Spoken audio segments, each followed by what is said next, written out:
Hello.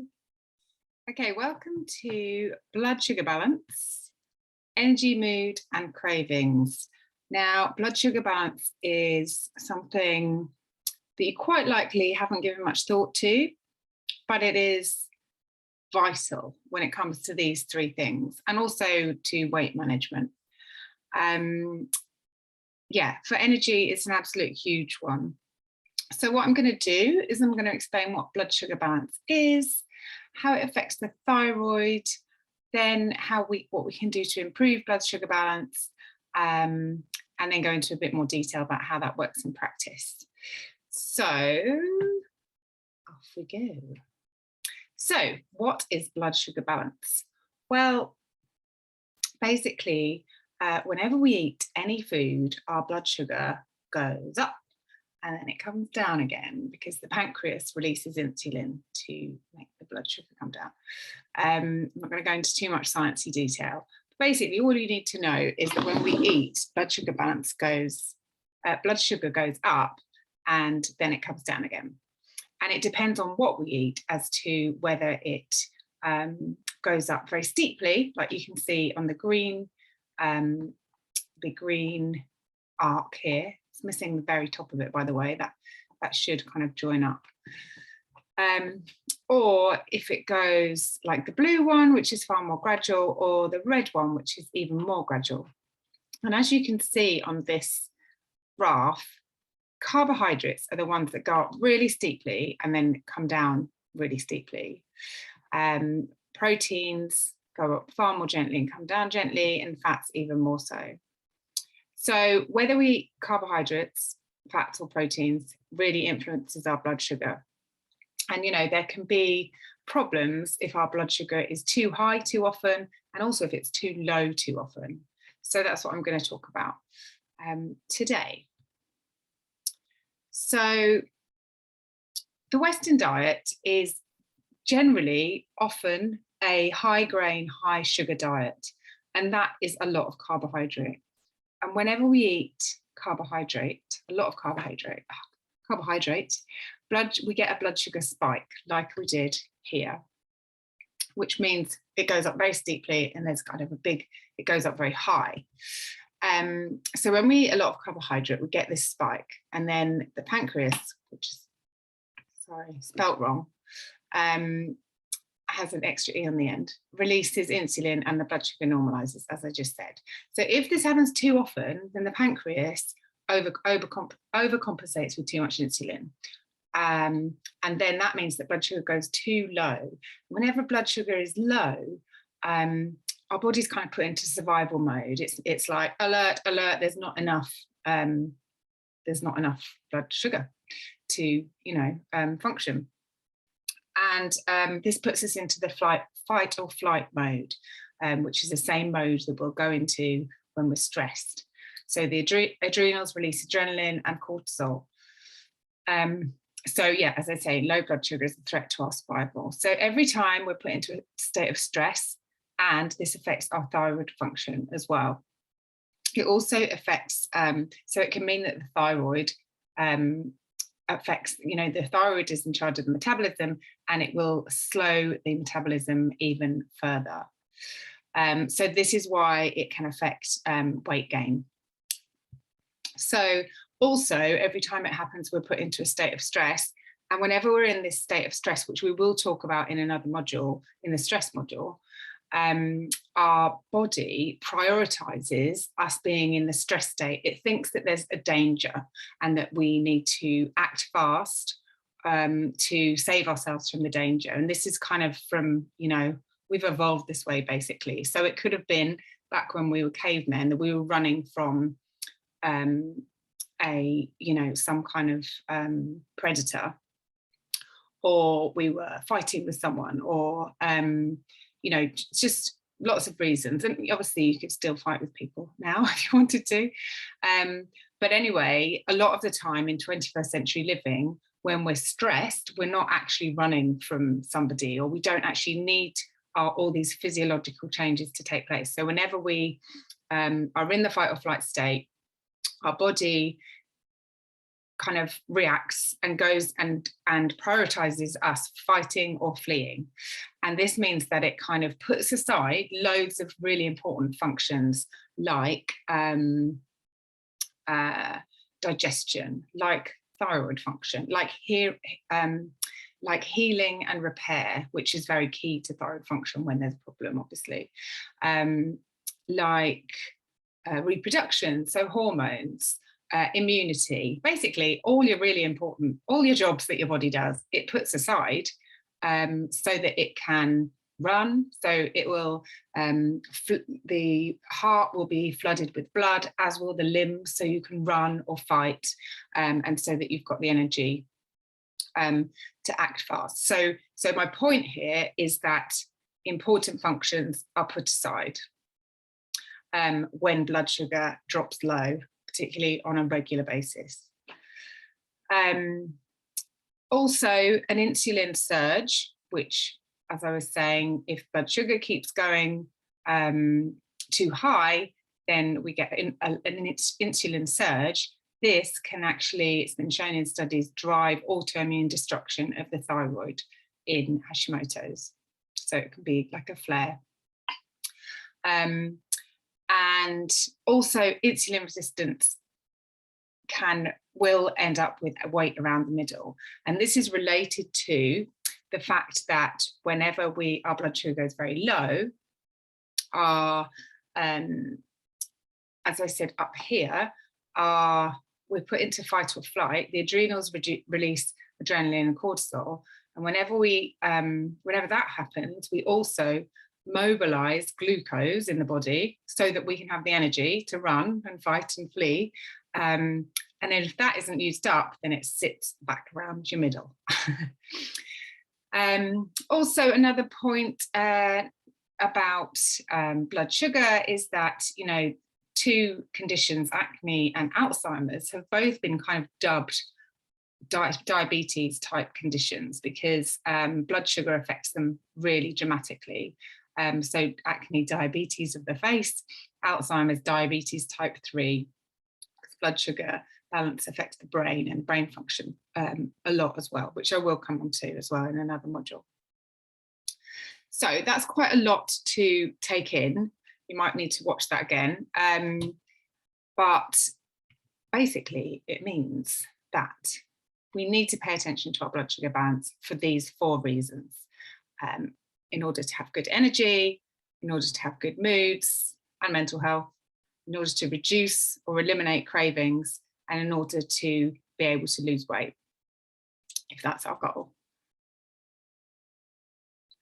So here are some signs that your blood sugar is imbalanced. So you may crave sweet food during the day, or you may crave it straight after your meal. You may become hangry or irritable if meals are missed. You may really need coffee to get you going. You may be grouchy and moody in the morning, maybe moody at any point. Obviously, some of these, there are possible other things as well, but this is, if you've got a few of these, or even a couple, some of them even one, then it means that your blood sugar is going to be imbalanced. And to be honest, it's very common in the West, because as I say, we have very a lot of carbs in our diet. And yeah, you get lightheaded if meals are missed. Eating relieves your tiredness, or basically if you feel different and better or worse after eating, then it means your blood sugar is imbalanced. We should just feel less hungry after we eat. We shouldn't feel, better or worse in any way. We shouldn't feel that it's affecting other things. It should just mean that we're less hungry. If you feel shaky or jittery or have tremors, if you have that brain fog and loss of focus, poor memory, if you're waking up in the night a lot, this is very often related to blood sugar imbalances. If you have insulin resistance, you've been told you have insulin resistance, or you've got the weight around the middle in particular. If you're hypothyroid, because this actually increases the susceptibility, but it also can be a trigger for hypothyroidism. And as I said, eating shouldn't make you feel like the better or worse. So what do we do about it? We can do lots of things. Now, don't, number one is remove refined sugar from the diet, but don't, panic. You don't suddenly have to remove all of it. I would actually say, start reducing it. Depending on how much you're having, start reducing it, or just start being more aware of the carbohydrates in your diet. So removing refined carbohydrates from the diet as well. So high GI or high GL foods. And these are things like white bread, white pasta, white rice, pastries, those kind of things. And again, if you're eating a fair few of them, then just start to cut them down. And ideally, we want to get to a point where you don't really have them 80% of the time, and maybe you will occasionally. Like I talked about the 80-20 rule. It doesn't have to be absolutely none ever. So high GI foods. So GI is the glycemic index, and GL is the glycemic load. So I don't know, in maybe the 90s or something like that, maybe before that, they came up with this term glycemic index. And basically every food has a score on the glycemic index, and it kind of measures how rapidly carbs turn into sugar in the body. They use the term, so the faster the food is converted, the more insulin will be released.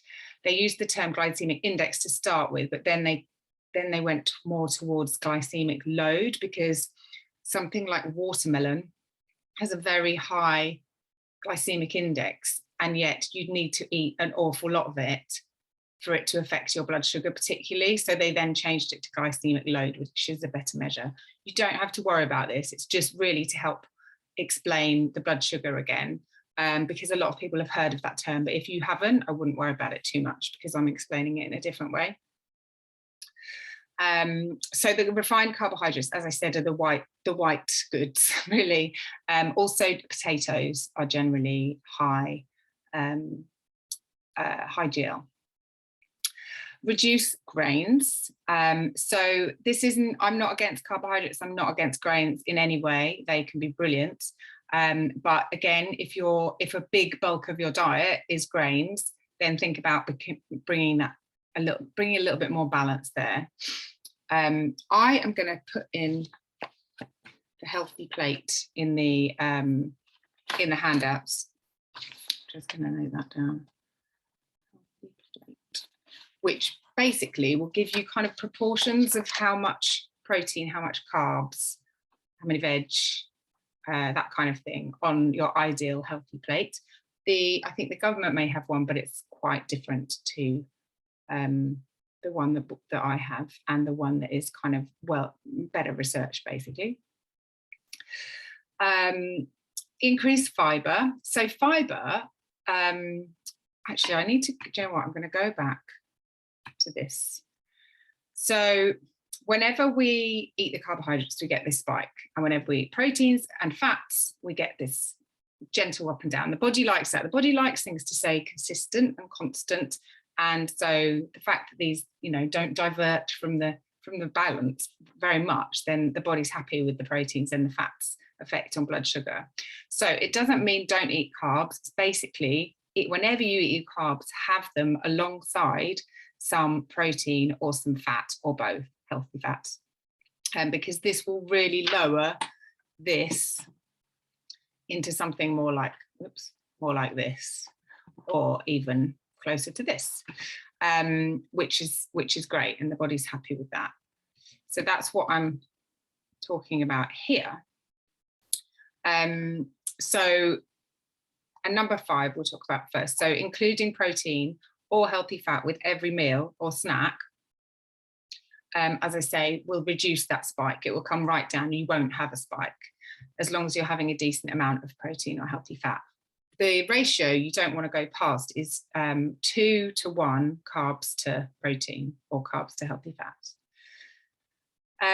So as well as proteins and healthy fats, fiber, back to number 4, fiber also slows that spike down. So for example, if you had a glass, if you've squeezed fresh orange juice and you had an orange, if you drank the orange juice, your blood sugar would spike.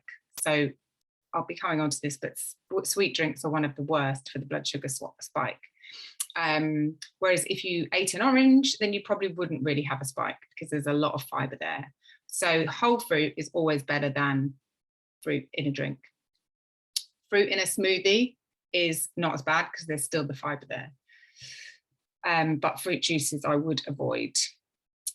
So yeah, include protein or healthy fat with every meal or snack. And this is going to be more difficult with things like breakfast and snacking and snacks, because traditionally, very often in Western eating habits are these things are carbohydrate based. Another thing is to not eat sweet or carbohydrate snacks in the evening. This is likely to affect your sleep, which I will mention again when we're talking about sleep. So you don't want to be having that spike just before bed. Don't skip meals. So eat every meal, you know, even if you're not hungry at breakfast. That's another sign, actually. If you're not hungry at breakfast, that can be a sign that you are your blood sugar is imbalanced. In fact, it usually is. So don't skip breakfast. If you really don't feel like you're hungry, then you're going to have to start eating breakfast just very gradually. And you can start with something tiny, even like a few almonds or something, but make sure that it's protein rather than carbs. I'm going to come on to that. And then the other thing is to avoid overeating, because, yeah, this will spike your blood sugar again. Okay, so just to have a quick summary of what the macronutrients are. So carbohydrates, proteins, and fats. This is really for you just as a reference in case you're not quite sure. So I'll let you read over, you can pause the video and read over that. I've just put healthy fats because they're the fats that we want to eat, but you're probably aware of other fats, which are other oils, and butter isn't on here, but butter I would consider a healthy fat as well in moderation. Okay, so back to the protein breakfast. As I said, you may well have quite a carb heavy breakfast at the moment, because this is just very common. It's, you know, tends to be what happens in Western countries, very, very high carbs. So cereals and toast, for example, are just, you know, carbohydrate city. So what we want to do is try and move towards a protein breakfast, because this will set up your energy levels for the day. It really will make a huge difference. So what you want to do is ideally eat within an hour of waking. Now, if you're taking thyroid medication, then maybe make it at the end of that hour, unless you take your medication at a different time, but I know most people take it in the morning. And as I said before, start slowly. If you don't feel hungry, you could start with a boiled egg, a few nuts, slice of meat or cheese, or, you know, a few slices of avocado even. Anything, avocado is very high in fat, so that would be a nice start. So yeah, you haven't been eating all night, probably, and the first thing you eat needs to be something that's going to raise your blood sugar really gently, because if you have that spike, then you're just going to set yourself on a bit of a roller coaster all day, which will dramatically affect your energy. It will mean that you're craving more sweet things, and also will affect your mood and your mental health. What I haven't mentioned is that when our blood sugar goes really low, especially on a regular basis, our brain does not get enough energy, and the brain needs, I think it takes 60% of the body's energy or something. It's really, really, really needs a lot of energy to function. And so when blood sugar goes very low and it's not getting enough, this is going to affect your mood, but also in the long term, your mental health. So, you know, very, very important. Okay, some breakfast ideas. So eggs are fantastic. They have protein in and healthy fats. And you could make something like a frittata, which means you can get some vegetables in there as well, which is like a perfect breakfast. However, I know a lot of people don't like eggs, or they don't want to have eggs every day. There's also, I do think can be a bit of a block with people, like, you know, because eggs is traditionally something you have at the weekends when you have a little bit more time. But actually, eggs can be super fast. You can make a tiny omelette. You can make an omelette in like 5 minutes. You can boil an egg in 3 minutes. You can do scrambled eggs, you know, similar. But yeah, as I say, it's not the only option. You could make a smoothie, as long as you make sure that there's a decent amount of protein in. And this would be in the form of seeds like flax seeds or sesame seeds, pumpkin seeds. They can make it quite thick and gloopy. However, protein powder is a really, really good way to add protein to a smoothie. But I would always recommend not getting the ones that you get from like the gym or that gym bunnies use, but just a pure protein one that only has the protein in. So I like one from a brand called Pulsin, which is pea protein, but also there's hemp. There's whey, but whey has dairy in it, which I'd probably avoid just in case. And I don't think there's any more, but pea and hemp are good options. Buckwheat pancakes, which I can share a recipe. And then you can have like nut butter in there, or some fruit, or some yogurt. Chia pudding as well. Also, the recipe is shared. Or you can have muesli. Make sure it's unsweetened, doesn't have any sugar added to it, and also be careful because some of them have so much dried fruit. And dried fruit, although natural sugars, is extremely sweet. It's far, far, far more sweet than fresh fruit. So ideally add some fruit to your muesli. Regular fruit, and maybe some yogurt and some nuts. And just make sure that you're tipping the balance again towards the protein and healthy fats. Okay. So on to snacking. Again, as I mentioned, very often snacks around here are, not around here, but in general are carbohydrate based. So you may need to make an effort to kind of seek out the protein-based ones. There will be in the member vault a list of high protein snacks that can inspire you. But also, you know, think about, put any ideas. Oh, there you go.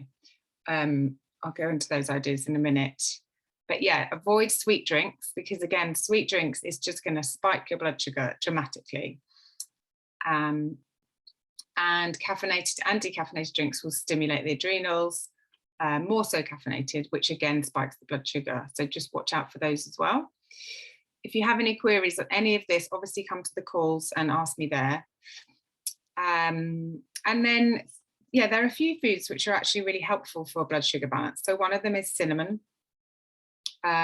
So you can add that to your smoothies or your porridge or your muesli.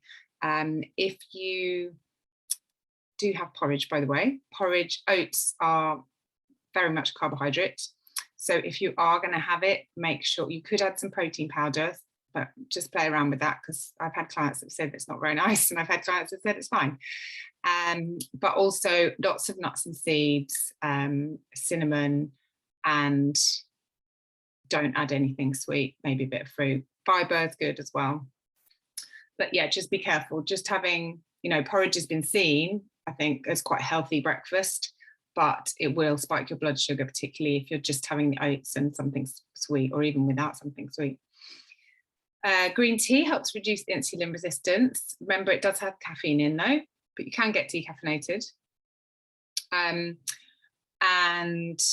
yeah, saying, you know, the caffeinated and decaffeinated drinks, you know, in moderation, you may be okay with them. If you've got queries about this, then ask me specifically about it. I would avoid the sweet drinks and the caffeine and the decaffeinated we can chat about, because it depends on how much you're drinking, really. Okay, and bitter vegetables like rocket, watercress, cauliflower, chicory are fantastic at reducing cravings. So because they're bitter, they actually kind of switch something in the brain, which turns off our desire for sweet things. So, you know, you can overrule it. It is possible, but it really, really helps. And also there's a lovely tea called Alkaline Herbs by Yogi Tea, which has bitter herbs in it, which tastes nice though, which has the same effect. So really helpful if you're someone who snacks late into the evening, usually, or gets tempted to, or in the afternoon, or at any point, you can have one of those teas and you're less likely to want the sweet things. Okay, so here's some of the snacking ideas. So nuts are at the top, and nuts and seeds. Nuts and seeds are fantastic. And I very much would recommend that you use them kind of as a transition, because they're quite easy. It's fine to carry on eating them, but you don't want to eat them like constantly. And also I understand some people don't eat them or can't eat them. So there are, of course, other options. Lean meats, eggs again, pulses. So you could, chuck them in a salad, or you can roast them and have them, you know, like a nutty snack. You could chop up some raw vegetables and put them in the fridge and have them with hummus, nut butter or seed butter on some bread that's really high in fibre, or oatcakes. So life-changing bread, another recipe that I'll give you access to, I'll give you a link to. The life-changing bread is basically, it's got oats in, but also it's got a lot of nuts and a lot of seeds, and the psyllium husk, which is a fibre, and it's basically very high fibre bread and wonderful as a snack. Tin of oily fish. When I was at college, one of my lecturers said that she snacked on a tin of mackerel, and I thought that was revolting, but now it's something that I have done. So if that appeals. Have an avocado, half an avocado or a whole one, just drizzle some olive oil and have some salt in there, delicious. You can have chickpea flour flatbreads. I think these are on the link of the 17 high protein snacks that I'm going to send you, or put in the member vault. Chickpea pancakes, buckwheat pancakes, chia pudding, as I mentioned, for breakfast. Also tahini bread. If you need that recipe, let me know. And kale chips, which is basically kale put in the oven with some oil and had some salt on it. And olives again. Olives are really high in fat, so they're a good one. So that's it. Come to the end. So for this week, or from now, I recommend changing to a high protein breakfast. If you're unsure how to do that, again, get in touch. And also switch to snacks that are protein based, maybe have healthy fats in as well, and maybe have a decent amount of fibre in. And have them no more than every 2 to 3 hours. Because what we don't want is our blood sugar going up, even if it's not going up very much, we don't want it going up and down and up and down. This puts a lot of pressure on our pancreas, and yeah, it's not helpful. It can lead to insulin resistance as well. And then reduce the sugar you're eating. You know, most of us, not everyone, most of us eats a fair amount of sugar. So maybe you could do a food diary and write down where you're having the sugar, or you could just say, okay, this week I'm going to only have it on these days or at this time. So that's it. I will put those links in the member vault. And if you have any questions about this, this is an ongoing thing. So obviously we'll be talking about this throughout the programme. Okay, I'm going